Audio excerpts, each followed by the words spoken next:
ہلکا ہلکا ایک گروپ جو ہے وہ ایمرج ہو گیا تھا، اس کو ریشنلسٹ اسکول آف تھاٹ کہتے تھے، جو آگے پھر 8th سینچری میں بھی ان کا ہوا، بعد میں ان کو پولیٹیکل پاور بھی حاصل ہوا جس میں انہوں نے آف کورس غلطیاں بھی کی. تو وہ ریشنلسٹ اسکول بنیادی طور پر عقلی پیمانے پہ سوچنے کی بات کرتا تھا. بہت سارے برنارڈ لوئس سمیت اور بہت سارے مسلم تھنکر کا بھی یہ خیال ہے کہ مسلمانوں کا سب سے بڑا المیہ یہ ہے کہ انہوں نے عالم کی تعریف نہیں سمجھی. عالم کی ایک تعریف یہ ہے کہ جی جو درس نظامی کا کورس کر کے جو ہے آ جائے. اب درس نظامی کا کورس کرنے والے کون ہیں وہ آپ جانتے ہیں. ہمارے دارالعلوم حقانیہ کوڑا خٹک ہے، دارالعلوم جامعہ اشرفیہ ہے، دارالعلوم کراچی ہے، دارالعلوم نعیمیہ ہے، امجدیہ ہے، بہت سارے دارالعلوم میں پاکستان میں 36,000 کے قریب مدارس ہے جو وہ یہ کر رہے ہیں. تو ایک عالم کی تعریف یہ ہے کہ جو درس نظامی سے کورس کر کے آتا ہے وہ عالم ہوتا ہے. ایک جو ریشنلسٹ ہیں، اگر ان کے آرگیومنٹ کا لب لباب پیش کیا جائے تو وہ یہ کہتے ہیں کہ قرآن نے ایک ہی جگہ عالم کا تذکرہ کیا ہے جس میں عالم ان لوگوں کو قرار دیا ہے جو قدرت کے اسرار و رموز پر غور و فکر کرتے ہیں، نیچر پر ریسرچ کرتے ہیں، اور وہ قرآن کی ایک آیت کا حوالہ دیتے ہیں کہ یہ تو وہ ہیں جو رات و دن کے آنے جانے پہ غور و فکر کرتے ہیں. تو یہ جو معتزلائٹ کا سیکٹ تھا، انہوں نے بنیادی طور پہ یہ کہا کہ آپ کو جو ہے وہ سائنس بھی، عقل بھی رہنمائی اور انسانی فلاح کی طرف لے کے جا سکتی ہے، اور جو ہے وہ ریولیوشن یا وہی جو ہے وہ بھی آپ کو دونوں، کیونکہ عقل انسان اللہ تعالیٰ کا گفٹ ہے تو یہ بھی آپ کو لے کے جا سکتی ہے. اب وہ یہ کہتے ہیں کہ ناقدین یہ کہتے ہیں کہ کیونکہ مسلمانوں نے عالم کی تعریف کو نہیں سمجھا، آپ کو تاریخ میں انتہائی اونٹ پٹانگ مثالیں نظر آتی ہیں. مثال کے طور پر Turkey was the first Islamic country to have printing press, اور وہاں پہ مفتی اعظم خلافت عثمانیہ اور جو ان کے ارد گرد لوگ تھے، وہاں کا مذہبی طبقہ، ان شارٹ آپ کہہ سکتے ہیں، اس نے جو کہا کہ جی یہ کفر ہے، یہ اللیگل ہے، یہ حرام ہے، یہ شریعہ کے خلاف ہے. اور 150-200 سال تک وہاں سے اسلامی کتب نہیں چھپیں.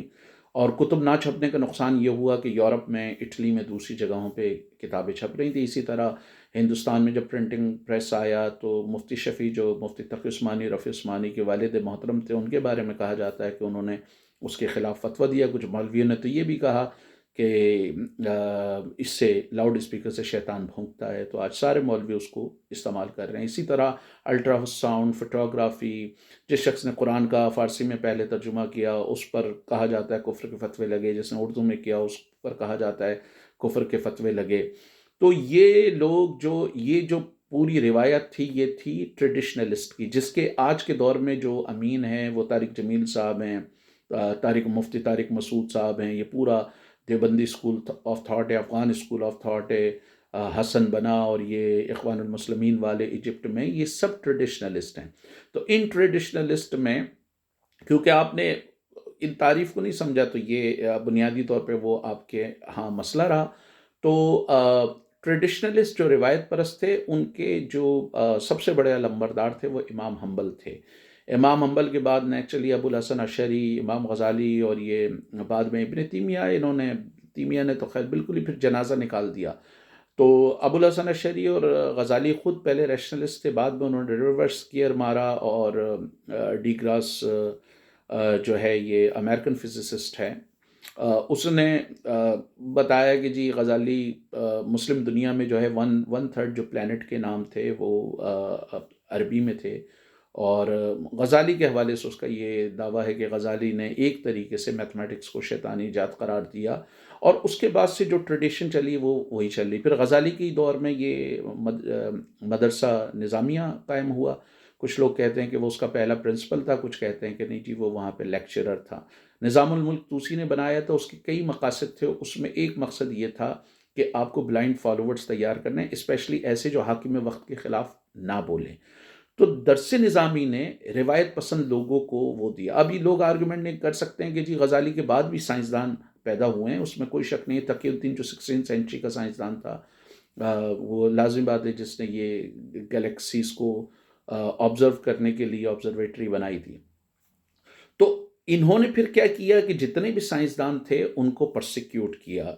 یہ جو درس نظامی والے تھے یا روایت پرست تھے، اور میں یہ نہیں کہہ رہا کہ عقل پسندوں نے زیادتیاں کی، انہوں نے بھی زیادتیاں کی. جب موتزلائٹس کی گورنمنٹ ایک طریقے سے پولیٹیکل پاور ملا تو انہوں نے طاقت کے بلبوتے پہ اس کو امپوز کرنے کی کوشش کی، جو غلط تھا. لیکن اس کے بعد جب روایت پرستوں کے پاس آئی تو انہوں نے بھی ان پر بہت زیادہ ظلم کیا. ابن رشد کو بھاگنا پڑا، الکندی، جابر بن حیان، ابن سینا پہ کفر کے فتوے لگے. ابن تیمیہ نے ان کو بہت لکھا، یہاں تک کہ ابو فخر الدین الرازی کو بھی نہیں چھوڑا، جو ریشنلسٹ تھا اور اشرائٹ طبقے سے تعلق رکھتا تھا. تو کیونکہ آپ نے عالم کی تعریف کو نہیں سمجھا، اور اس کو جیسے برنارڈ لوئس نے بھی ایک جگہ مینشن کیا کہ 16 سینچری میں ایک مسلمان سائنسدان تھا تقی الدین، اس نے گیلیکسیز کو آبزرو کرنے کے لیے آبزرویٹری بنائی. اسی 16 سینچری میں ایک ڈینش کرسچن سائنٹسٹ تھا، اس نے بھی کی. تو جو مسلمان سائنسدان نے تقی الدین نے بنوائی تھی اس کو مولوی نے توڑوا دیا یہ کہہ کے کہ یہ حرام ہے، اور جو ڈینش سائنٹسٹ نے بنائی تھی اس کے بارے میں کہا جاتا ہے وہ آج بھی موجود ہے. تو یہ پورا واقعہ اس کو ریویل کرتا ہے کہ جو مسلم دنیا میں بیکورڈنیس رہی، ترقی نہیں ہو سکی، اس کے جو بہت سارے عوامل تھے اس میں ایک سب سے اہم عنصر یہ تھا کہ آپ نے سوچ پہ پہرے لگائے، فکر پہ پہرے لگائے، فلسفے کو ختم کیا، میتھمیٹکس اور نیچرل علوم کو جو ہے وہ آپ نے ایک طریقے سے شجر ممنوعہ قرار دیا، اور سارا فوکس آپ کا درس نظامی پر ہو گیا. اور آج پوری دنیا میں جو ڈومیننٹ اسکول آف تھاٹ ہے، حالانکہ وہ سنیوں کی اکثریت جو ہے وہ امام اعظم ابو حنیفہ کو فالو کرتی ہے، لیکن ایون وہ سنی بھی مثلاً جو بریلوی ہیں یا دیوبندی ہیں وہ بھی امام اعظم ابو حنیفہ پہ پہلا فتویٰ تو انہی کے خلاف لگا تھا. امام حنبل کے بیٹے عبداللہ بن حنبل نے جو ہے ان پر لگایا، اور ان پر بھی یہی الزام تھا کہ وہ اینالوجیکل ریزننگ کرتے ہیں، اور وہ جو ہے وہ عقل کی بات کرتے ہیں. ان پر بھی یہ ایک طریقے سے الزام لگا کہ وہ جو ہے وہ ریشنلسٹ اسکول آف تھاٹ کے قریب ہیں.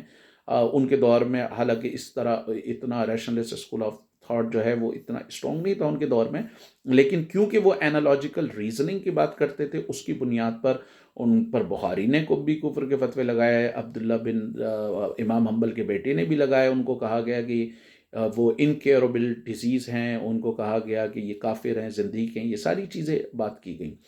تو اصل مسئلہ یہ ہے کہ جب تک بہت سارے ناقدین کا خیال ہے جب تک مسلم دنیا یہ نہیں سمجھے گی کہ ان کے اصل عالم کون ہیں، آیا عالم یہ ہیں جو مدارس سے درس نظامی کر کے آ رہے ہیں، یا عالم آپ کے وہ تھے جو ابن رشد، جابر بن حیان، الفارابی، الکندی، ابن سینا. مثلا ابن رشد کے بارے میں کہا جاتا ہے کہ اس نے 1150 مقالات جو ہے خالی ایرسٹوٹل کے میٹا فزکس پہ لکھے، اس کی کتابوں کو جلایا گیا.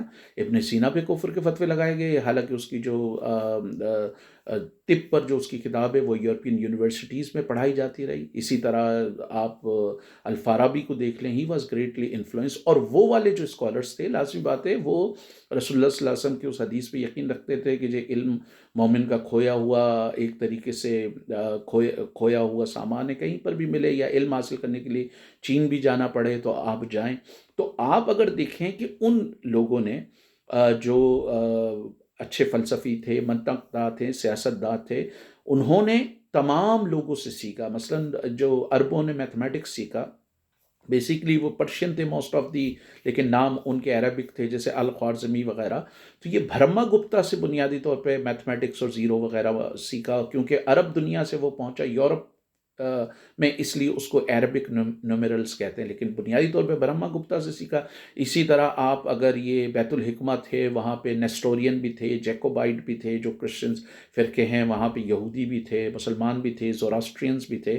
وہ کر رہے تھے. درس نظامی کا کون سا مدرسہ ہے جہاں پر آپ کو یہ جوائنٹ کولابریشن نظر آتا ہو؟ تو مسلمان سائنسدانوں نے نہ صرف یونانی علوم کو ریوائیو کیا، ان کو ٹرانسلیٹ کیا، بلکہ اس میں پریکٹیکل ایڈیشن بھی کیا پریکٹیکل کر کے. اسی طرح الاندلوسیہ میں ابن رشد اور دوسرے وہاں پہ جو فلسفی تھے انہوں نے یہودیوں کے ساتھ بھی کولابریٹ کیا، عیسائیوں کے ساتھ بھی کولابریٹ کیا، مل کر جو ہے وہ علم کی ترویج میں اپنا رول ادا کیا. جبکہ امام حنبل، غزالی، ابوالحسن اشعری اور ابن تیمیہ سے کے مکتب فکر سے جو لوگ نکل کر آئے، جو آج بھی مسلم دنیا میں ڈومیننٹ ہیں، وہ اس طرح کے کسی کولابریشن پہ یقین نہیں رکھتے تھے. اور اس کی اگر کوئی کہے نہیں جی یقین رکھتے تھے تو اس کا بتا دیں بھائی جب سے درس نظامیہ بنائے کون سا درس نظامیہ کے تحت چلنے والا ایسا ادارہ ہے جہاں پر یہ جوائنٹ جو ہے وہ فلاسافیکل یا سائنٹیفک یا ریسرچ ورک ہوا ہو.